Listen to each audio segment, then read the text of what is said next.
back here on the Bossman show with new head coach at Penn State, Micah Shrewsberry, the Nittany Lions out of the Big Ten coach. What's up there with you in Happy Valley up there, man? How's the weather up there, man? Is it warm?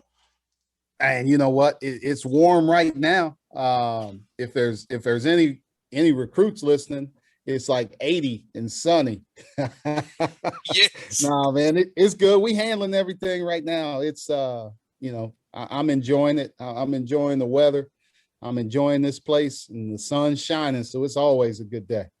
Coach, what does it mean to you, man, to get your first opportunity to be a D1 head coach at a Power 5 school like Penn State and the Big Ten, great conference as well, great resources to bring players in and excel the young men on a great education and a great university and a coach who really cares about them and get them to the level they want to be in the NBA and beyond? Man, it's really exciting. And for me, it's been a long journey. And I started, really grinding. Really at the lowest level. And I've coached at every level in college except for the junior college level. I've coached at Division III, Division II, Division I, NAIA. So I've kind of worked my way up, and to have this be my first opportunity, it's fun and exciting for me, but it also, I got to tip my cap to the people that have done it before me, because that's allowed me to be here. And I talk to those guys all the time, and the Leonard Hamiltons, the Patrick Ewings, the Juwan Howards, the Mike Boyntons, like if those guys not having success, then I'm not getting an opportunity to do this. Most definitely, Coach. And in this cycle, so many African-American coaches have been hired this cycle. So talk about that, how happy you see a lot of guys we can represent it. A lot of players are black players, and having coaches that look like them had to be good for players to see coaches who look like them coaching them now. And in that head role, rather than being assistant or just a recruiter role. Yeah, no, that it's been really good. And, a lot of black coaches are getting an opportunity now. And like I said, that's a testament to the guys before us that have done a lot of really great things. And now, that puts it on my shoulders. Myself, Ben Johnson is new at Minnesota. Mike Woodson, who's at Indiana now. Juwan Howard. So we went from having one black head coach in the Big Ten to having four. And that's a significant step. But across the country, a lot of coaches are getting an opportunity. And I'm putting that on my shoulders, that if the guys before me weren't doing great things, I wouldn't get this opportunity. Now, I got to do everything right. I got to run this program the right way. I got to have success so I can help the next guy get an opportunity. And Coach, excuse me, man, at what point did you decide you want to get into coaching? I know my dad's a coach, but I never wanted to be a coach. I always want to be in radio and talk about the game. After I got through playing, I'm a talker. I was going to play and talk about the game that way. He wanted to get into coaching. So for you, Coach, which you want to get into coaching and say, hey, this is my next path here? You know what? I always loved the game. Like, I always loved being around the game, watching the game, playing the game.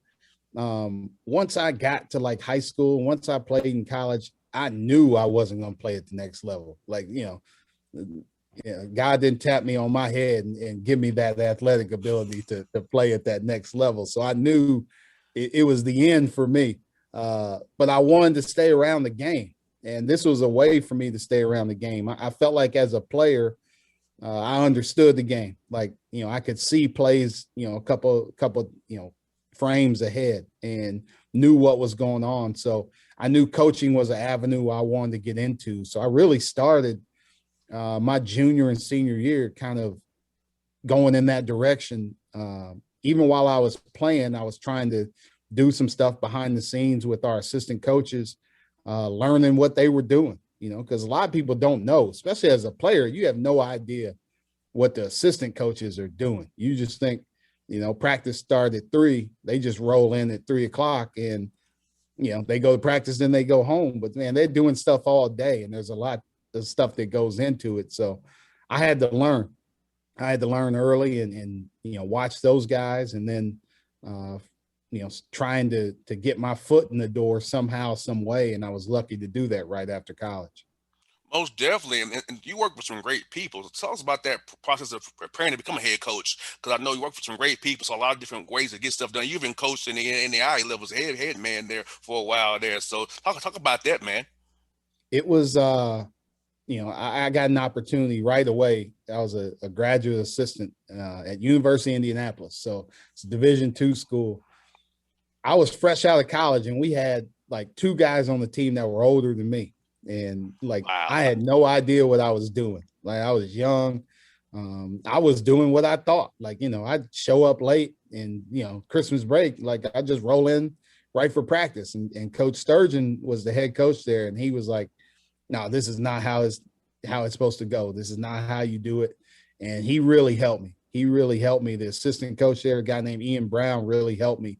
And I worked at there. I worked at some lower levels of Division III. People really showing me the ropes. They just throw you to the fire there. There's not a whole lot of staff or assistants, so you got to do everything.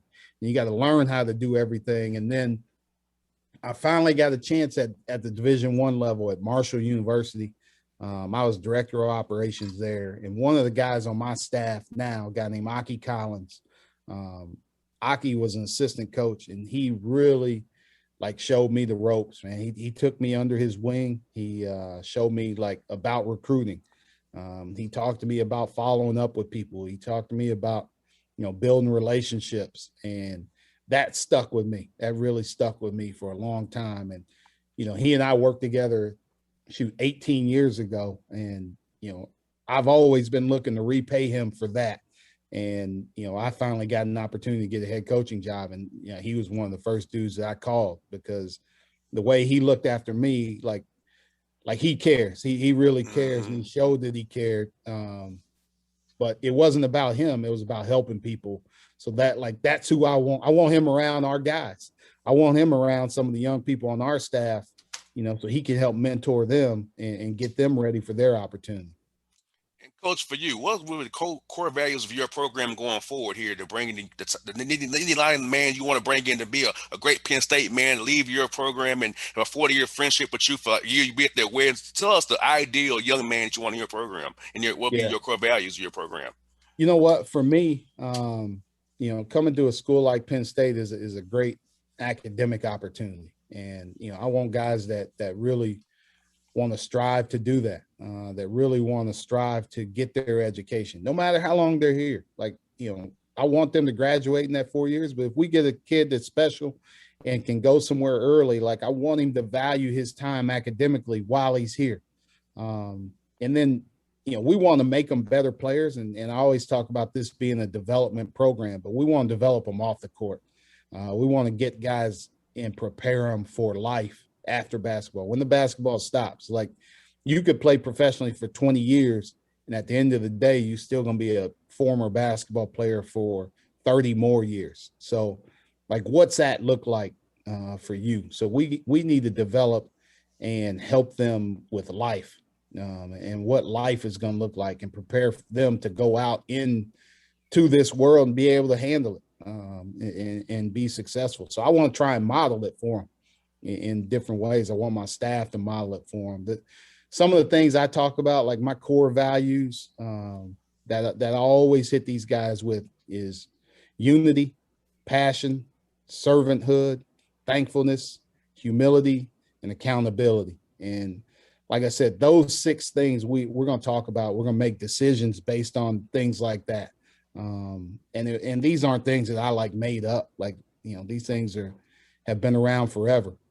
But if I'm pushing these, if I'm talking about these, like at the end of the day, I want to make these guys, a better father. I want to make them a better husband. I want to make them a better boyfriend, son, brother, whatever it may be.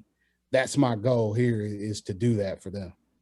And coach, speaking of that, man, because in our world, coaches, it's ours crazy. So having those 6 key components will help guide a young man for the rest of his life. Because anywhere you go, those 6 core values will take you anywhere you want to go in life. Whatever field after basketball stops, those core values will still remain the same and remain true the rest of a young man's life. That's right. And I wouldn't be doing my job if I didn't prepare them for that. Like, it's basketball is really important, and winning games is really important. But at the end of the day, I'm here to prepare these guys for life, and that's what I'm gonna enjoy at the end. At the end of the day, is those guys coming back later on in life with their kids, with their families, and me being able to see them, being able to see the person that they become. Like, that's important. That's where it really hits home. Nobody cares what you've done, and people look at the wins, the losses, and everything else, and we get judged by that as coaches. But at the end of the day, if I'm preparing these guys to be better men, then I'm doing my job. And coach, look at here, man. You're in a great spot to recruit. I mean, Happy Valley, the Northeast corridor up there, man. The Midwest is right there at your footsteps. Easy flight from Atlanta up to Penn State. The weather might a little bit chillier, guys, but it's still good to go play for Coach Shrewsberry. So tell us about the national brand of Penn State and recruiting all over the country and getting guys from all over the place, not just in Pennsylvania and up there.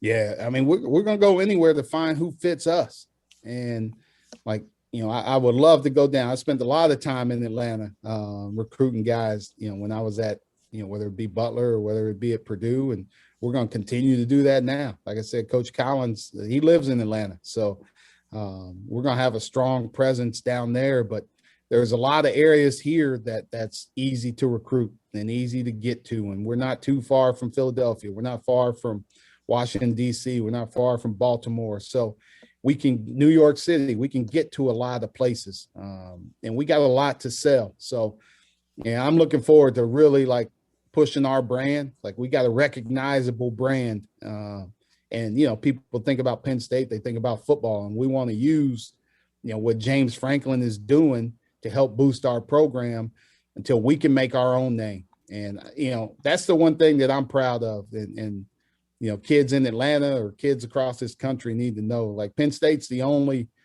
Power 5 program with a black head football coach and a black head basketball coach. And that just shows that, we're trying to push this thing forward and trying to push the envelope forward. And, this is a place for people to come and really reach their dreams. And coach, good for you, coach. We have 34 affiliates on the Bossman show outside of Atlanta. So you got people sitting in Ohio, here in Kentucky, Arkansas, Texas. Coach, we based in Atlanta. We got affiliates all over, 34 different cases, coach. So hey, the message is getting out real good right there, coach. I'm telling you right now. I love it, boss man. We're gonna do a weekly segment. I would love it. Yes, I would love it, coach. And Larry, I got two-parter for you. Last question, two-part for you. What's your favorite spot to eat here in Atlanta?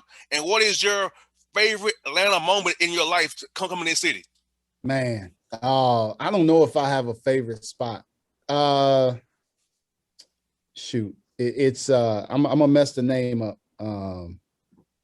South City Kitchen, is that the name of it? Oh, you got it. You got it. Okay. I used to hit that all the time when we would come in to play with the Celtics.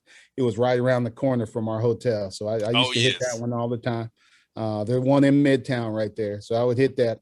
I would say that's probably my favorite, but I need to venture out more when we come down that way. My favorite memory, man, boy, I don't know. We had some battles with the Hawks, when I was with the Celtics. So I don't know if I want to talk about the good memories for me, because they ended up being wins that's for the green team. But, probably one of the last ones down there was we played a great national TV game, and Isaiah hit that last second shot, kind of gave Bazemore the stanky leg, and then hit that pull-up jumper right there at the end. But we had a fair share of battles. They knocked us out of the playoffs real early. One of the years I was there, one of the first years we got in, when they had that team with, Horford and Jeff Teague and Corver and Millsaps. They had that great team. So I just enjoyed being down there, man, competing against the Hawks. I had my family with me one time on one of the trips, and even took my boys up to get a haircut up top there during warm-ups, pregame warm-ups. They went up top and got a haircut in the arena. So I got a lot of memories of Atlanta, and looking forward to having a lot more. Well, coach, never having a show much want you, coach. Love to have you, coach. I'm always open to have on black coaches and help promote your program, give you a platform in Atlanta. So, coach, anytime I come on the show, hey, then let me know I'm with you, coach. I appreciate it, man. Good luck to your Hawks in the playoffs. Thank you, Coach. We need it, man. We got to stop somebody, defend somebody. So, yes, sir. Coach, thank you again for your time, buddy. Yeah, thanks for having me, man. Thanks All for having right. me. Appreciate it.